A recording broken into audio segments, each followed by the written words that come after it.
रात को अचानक राधिका मौसी को किचन से कुछ गिरने की आवाज आई। उन्होंने बाहर निकल के देखा तो किचन में उन्हें कोई सफेद साड़ी में दिखा। वो चीख पड़ी, हे भगवान, आलतू जलालतू आई भला को टालतू, आलतू जलालतू आई भला को टालतू। राधिका मौसी को चीखते सुनकर श्रवण बाहर आता है भागते हुए। अरे माँ, क्या हुआ? क्या देख लिया? दादी माँ आ गई क्या सपने में? अरे बेटा, रसोड़े में देख तो कौन है? श्रवण रसोड़े में झांक कर देखता है और उसे कोई नहीं दिखता अंदर। अब रसोड़े में तो कोई नहीं है माँ। कोई सफेद साड़ी में नहीं है क्या? नहीं माँ, कोई भी नहीं है। चिल्लम चिल्ली की आवाज सुनकर काजल भी वहां आ जाती है। अब क्या हो गया माँ जी? अरे बेटा, रसोड़े में एक चुड़ैल थी सफेद साड़ी में। अरे क्या कर रही थी वो अंदर? अरे बताया नहीं, कल आएगी ना तो पूछ लूंगी। चुड़ैल जी, आपका क्या प्लान है? माँ जी, रात बहुत हो गई है, आपने कोई बुरा सपना देखा होगा, चलिए सो जाइए। राधिका मौसी सोने तो चली जाती है, पर उनको रात भर नींद ही नहीं आती। वो कुछ भी उलझुल बातें सोचने लगती है। कहीं चुड़ैल की वजह से तो घर में टेंशन नहीं हो रहा, कहीं उसी की वजह से तो वो दादी नहीं बन पा रही। सुबह जब राधिका मौसी रसोड़े में छानबीन करती है तो पाती है कि नींबू का अचार गायब है। चुड़ैल नींबू का अचार ले गई, मुझे तो ठीक नहीं लग रहा कुछ। चुड़ैल को भी पता है कि जिंदगी का असली मजा तो खट्टे में ही है। राधिका मौसी झट से श्रवण को फोन कर देती है। बेटा, मुझे समस्या समझ में आ गई है, हमें एक तांत्रिक की जरूरत है। अरे क्या बोल रही हो माँ, तांत्रिक की क्या जरूरत है? आप पूजा पाठ तो कर ही रही हो ना। आलतू जलालतू मंत्र सारे फालतू जैसे कुछ मंत्र पढ़ो, चली जाएगी अपने आप चुड़ैल। अरे नहीं बेटा, कभी चुड़ैल को कम नहीं समझते। अरे तुझे पता भी नहीं चलेगा कि कभी वो छल करके काजल की जगह घर की बहू खुद बन जाएगी। क्या माँ, कुछ भी बोल रही हो? कहाँ काजल और कहाँ चुड़ैल? वैसे एक बात बताओ, काजल को अगर गाने के लिए बोल देना तो चुड़ैल काजल की आवाज सुनकर घर तो क्या धरती लोग छोड़कर चली जाएगी। तुम ना पढ़े लिखे बच्चे हर चीज को मजाक समझते हो। तुम रहने दो, मैं खुद ही तांत्रिक को बुला लेती हूँ। अच्छा सुन, शाम को इमली लेके आना। क्या है कि चटनी खाए बहुत दिन हो गए है ना।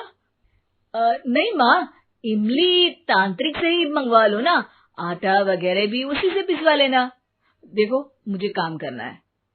श्रवण रात को कई तरह की सब्जियों के साथ माँ के कहने पे चटनी के लिए इमली भी ले आया था, लेकिन राधिका मौसी के दिमाग में अलग ही फिल्म चल रही थी। उन्हें अब सिर्फ शक ही नहीं यकीन होने लगा था कि शायद चुड़ैल ने श्रवण पर अपना जाल बिछा दिया था, जिस वजह से श्रवण उनकी बात ही नहीं मान रहा था। पर कोई नहीं, आने वाली रात में राधिका मौसी खुद तैयार हो गई चुड़ैल को पकड़ने के लिए। रुद्राक्ष की माला, तुलसी का पत्ता, हनुमान चालीसा सब हाथ के पास ही था, बस चुड़ैल का इंतजार था। और जैसा राधिका मौसी ने सोचा था वैसा ही हुआ। वो चुड़ैल उस रात भी आई, पर वो राधिका मौसी से तेज निकली और राधिका मौसी के उससे पकड़ने के पहले ही वो भाग खड़ी हुई। जरूर बहू पे साया है उस चुड़ैल का, तभी तो श्रवण के कमरे में गई है। और अगली सुबह राधिका मौसी पिछली रात हुए हमले में किन चीजों का नुकसान हुआ उसका हिसाब लगा रही थी। उनके खेमे से एक आम के अचार की शीशी भी गायब हो चुकी थी और वो इमली भी जो कल श्रवण लेकर आया था। राधिका मौसी इस बारे में सोच ही रही थी कि श्रवण जल्दी से रसोड़े में आकर दवाइयों की पोटली ढूंढने लगता है। अरे बेटा, क्या हो गया? अब माँ, वो काजल की तबीयत खराब है, बहुत घबराहट हो रही है उसे। हे भगवान, मैंने पहले ही कहा था कि तांत्रिक को बुला लेते हैं, पर नहीं, अब देखो उस चुड़ैल ने काजल को अपने वश में करना शुरू भी कर दिया है। हालांकि श्रवण भूतों में विश्वास नहीं करता था, पर अब वो भी डर जाता है और राजी हो जाता है एक तांत्रिक को बुलाने के लिए। कुछ ही घंटों में तांत्रिक आ जाते हैं और राधिका मौसी तांत्रिक जी को सब बता देती है। घोर संकट, घनघोर संकट, चुड़ैल को मारू जोर चाकट, ओम भट स्वाहा खटखा के आहा। अरे ये क्या मंत्र है? मेरे खुद के ओरिजिनल मंत्र है, कल रात को ही लिखे हैं, अच्छे लगे तो दाद चाहूंगा। एक और मंत्र सुनो। अर्ज किया है आब्राकडाब्रा, दिल्ली बम्बई आगरा, चंदा मामा सोवरले सुरन मामू जारा। ये मंत्र है? अरे कोई 40 वालीसा पढ़ो ना। वक्त कम है, 40 नहीं पड़ेंगे, 20-25 में काम चलाना पड़ेगा। अलग निरंजन जाके लंदन, मुफ्त का मंजान घिस मेरे नंदन। अरे जल्दी करो तांत्रिक जी, जल्दी करो। तांत्रिक अपने उल झलूल मंत्र पढ़ने लगता है। श्रवण को तांत्रिक पे शक होता है।